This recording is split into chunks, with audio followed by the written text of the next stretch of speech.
ថ្ងៃហ្នឹងយើងនឹងសិក្សាអំពីការដូរពណ៌រូបភាពដោយមិនចាំបាច់ select អញ្ចឹងឧទាហរណ៍ថាគោលបំណងរបស់យើងគឺចង់ដូរពណ៌ឆាត់នេះអ្វីដែលយើងត្រូវធ្វើគឺយើងបង្កើត adjustment layer មួយមកគឺយើងចូល layer panel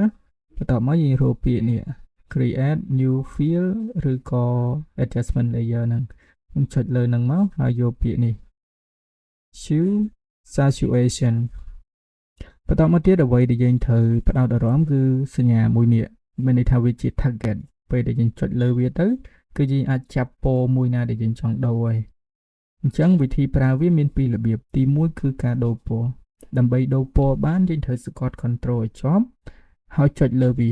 ប៉ុន្តែកុំទាន់បន្លែងយើងអូសមកឆ្វេងអូសមកស្ដាំមកគឺយើងអាចដូរពណ៌បានដែរឧទាហរណ៍ថាខ្ញុំចង់ដូរពណ៌មករៀងផ្កាឈូកបន្តិចអូខេ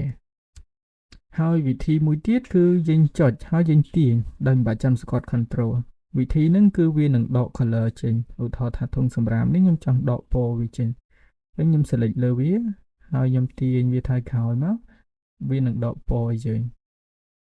អញ្ចឹងយើងត្រូវរៀនចេះប្រើហ្នឹងព្រោះឲ្យវាលឿនមានន័យថាយើងចាប់ពណ៌ណាមួយដែលយើងចង់ដូរបានភ្លាម